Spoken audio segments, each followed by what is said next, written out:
One of my favorite Mavericks is Craig Clemente, and he is president and COO of Specialty Care Management. And so, Craig, as you know, I've been since I've been here since May, I have been meeting just a lot of Mavericks, and these Mavericks, they give me hope for where our healthcare system is going.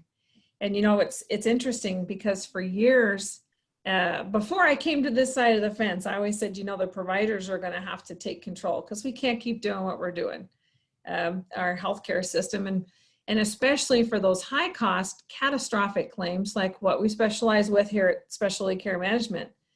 It's not only is it not appropriate, it's not sustainable.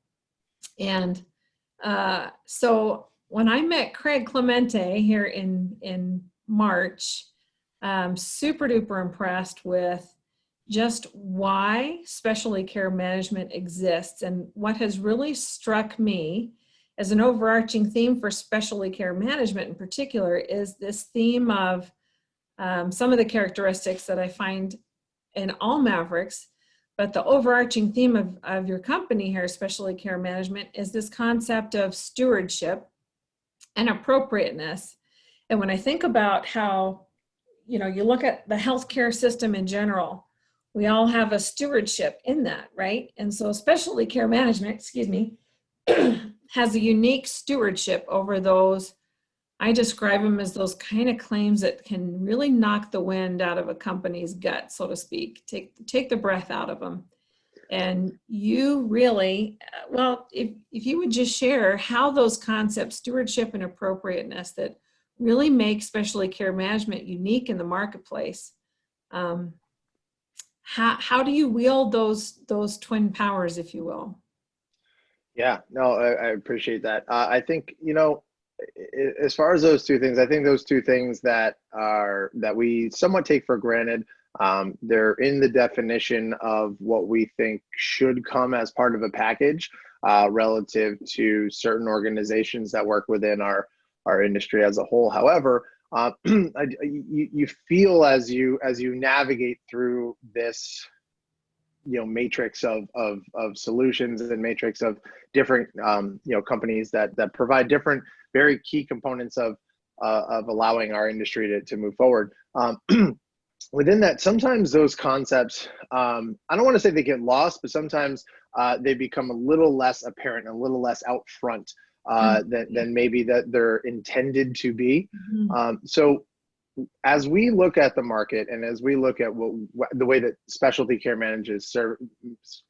specialty care management services the marketplace, you know, those two concepts are really part of our core values and core competencies as far as what we build to service the market and how we develop the overall value of the company. And with that, I think stewardship is really important because while we're not always, we can be at times when we implement our Dialysis Plus program and we are at that juncture, we are a steward of the funds of the plan sponsor. However, in your typical and over our 20 years here, we have not always played that role, right? However, we very much take that as a charge of our own, is to make sure that we are being good stewards of the funds that an employer has, right? Because at the end of the day, the reason for self-funding is obviously to make sure that you're paying an appropriate price for care, well, without, you know, minimalizing or reducing the overall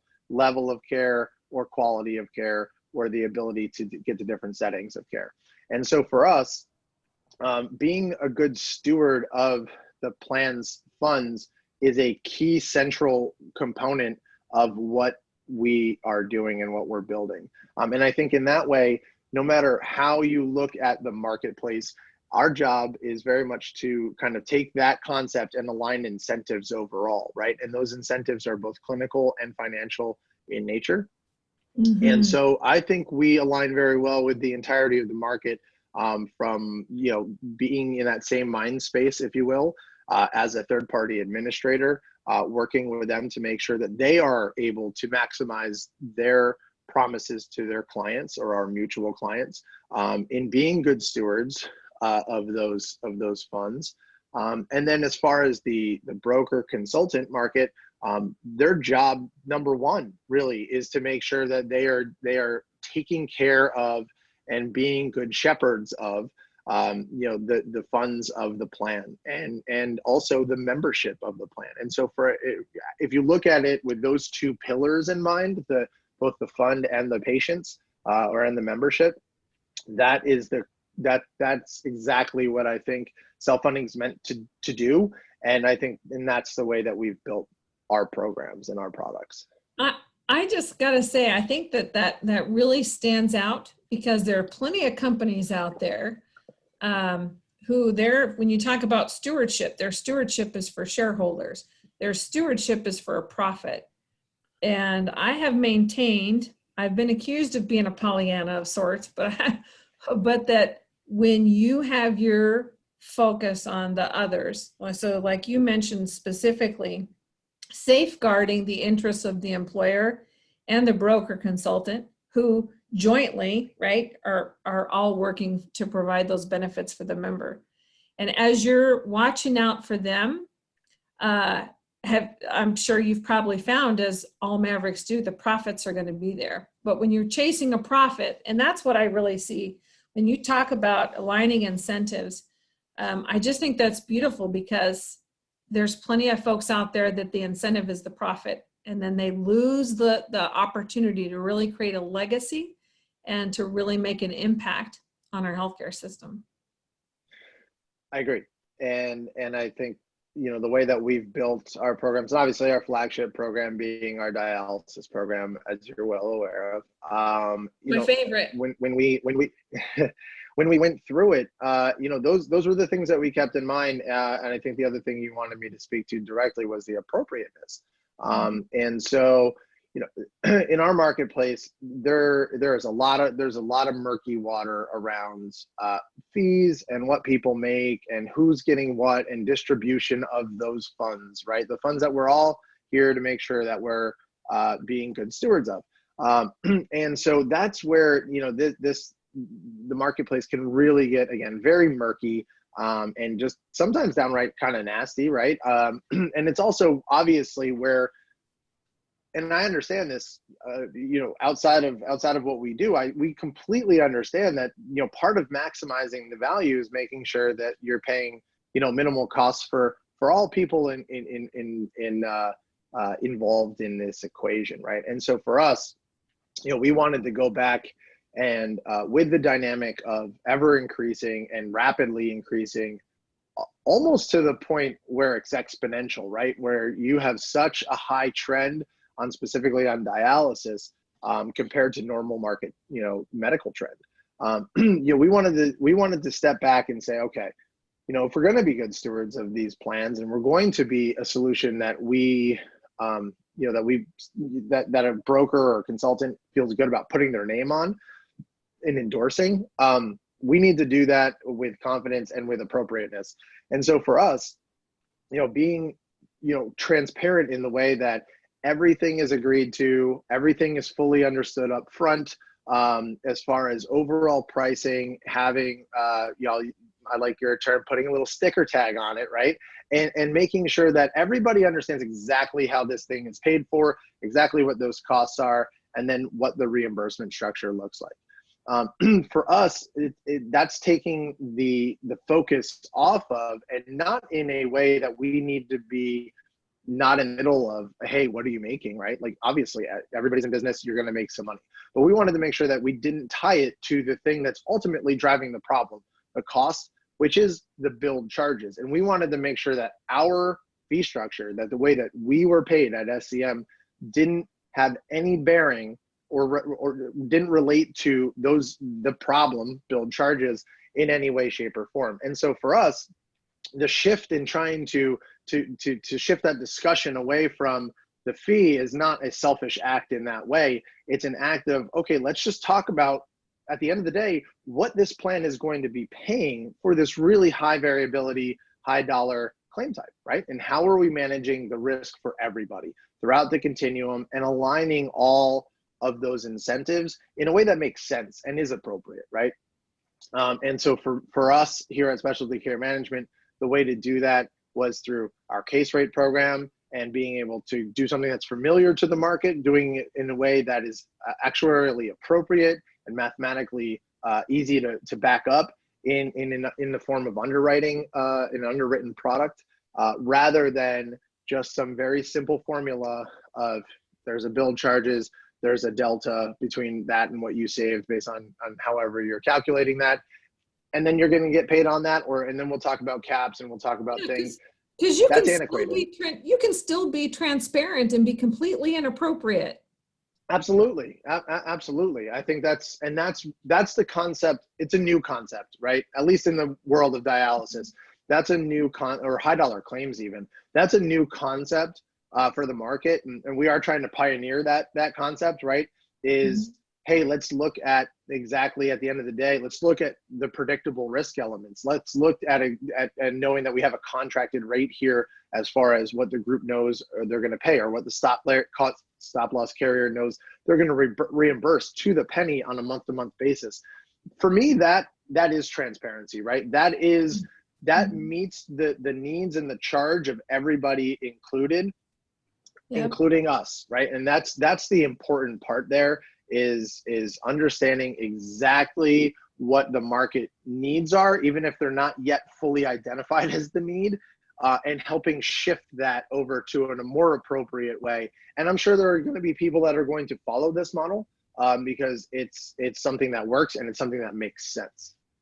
Absolutely. I love that it makes sense. And I think sometimes we very well meaning, we lose track of what transparency is really all about. And we get hung up in a word and we totally miss, right? We're focused on the letter of the law and not the spirit of the law. And that really what we're seeking for, and the whole reason behind why we need that transparency as it's understood by the masses is because it's not appropriate. When you get stuck with a $2 million bill and then you save somebody 40% off of that and then charge them a 20% fee, you still, at the end of the day, you still have an inappropriate charge that leaves people wondering, where the heck did you come up with this number? It's not manageable. Yeah, that's right. And I think the other part of the alignment of incentives and just to use a kind of common example that's used in our marketplace all the time, there's always the talk about the vendor and the provider, right? And for me, the correlation is minimal at best. It's not zero, but it's very small. And so just play out the way that this kind of works. And this is fully transparent, right? It is the most transparent way you can be. So if you have a deal where you have, hey, we have a member on dialysis, me as the vendor says to whomever the organization is, hey, I won't charge you more than the provider is allowed, right? For whatever, that's completely arbitrary, but that's the cap that we're willing to put in place. And we'll do it at whatever percentage of savings, we're going to work out. At that juncture, when we looked at that, it's a model, and it's a model that, to service the current dynamic and the current need of the marketplace is probably the easier, the path of least resistance, right? Because that's what they want. That's what everybody wants to hear. I'm not making more than the provider. I'm not making more than the provider. However, at the end of the day, let's go back to stewardship. That's not good for the plan. And as a vendor, I am, especially I'm not a fiduciary, and I don't want to be put in the spot where I am now incentivized to do something that is going to cost my client more money.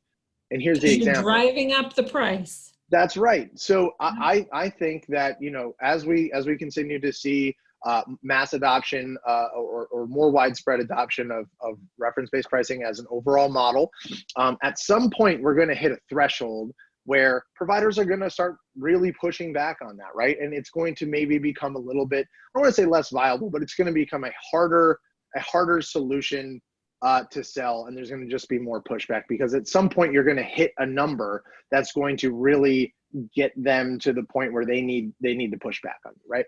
And so for us, I can sit there with a very straight face, fully within all my all the ethical realm that we need to be in, and say, hey, listen, Mr. or Mrs.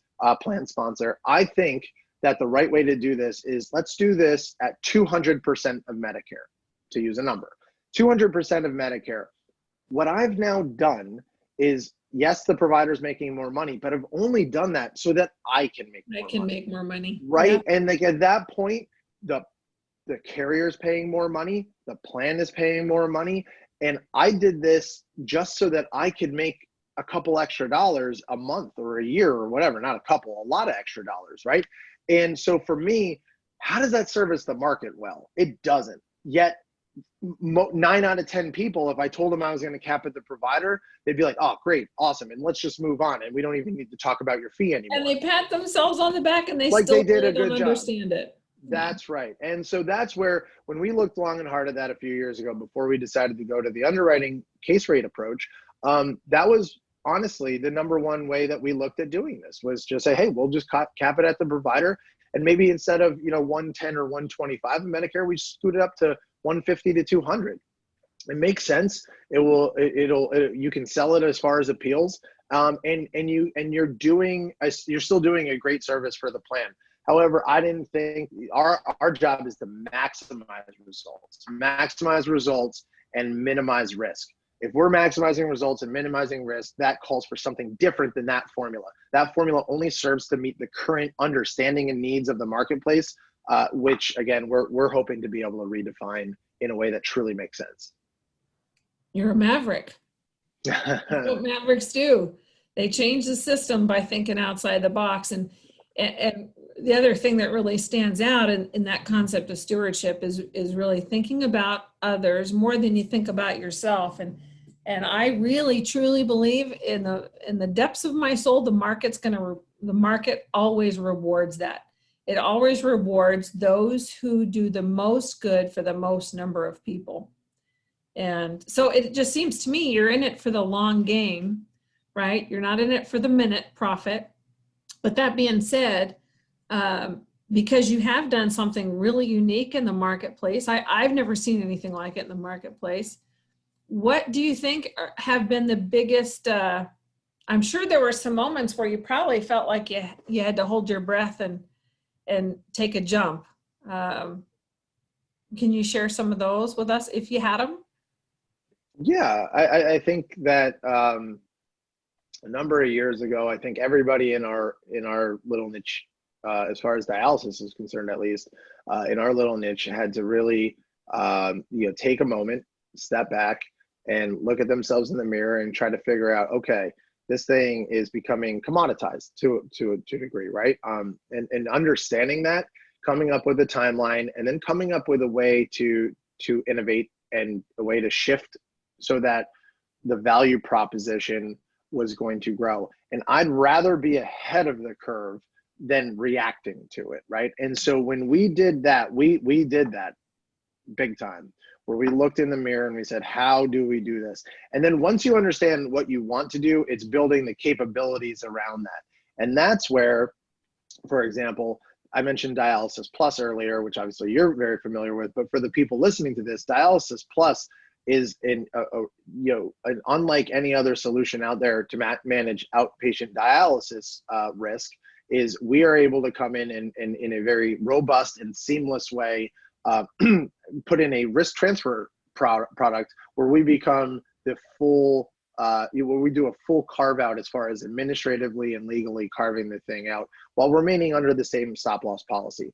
And so that's where, once we knew the direction we needed to head and the concepts that we needed to build around, just then putting the pieces around that in place, capability wise and personnel wise, to make sure that when we are out there, this thing is built to be sustainable for the long term and not just maximize profit in the short term. Because if you're going to take that approach to things, I don't personally believe, and I don't manage this way, I don't think that's going to be something that's sustainable.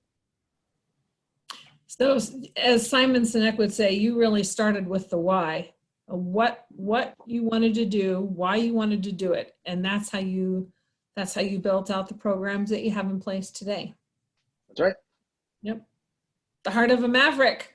Well, gosh, Craig, I got to tell you, so selfishly, I'm super, super excited to get to visit with you today. Super impressed.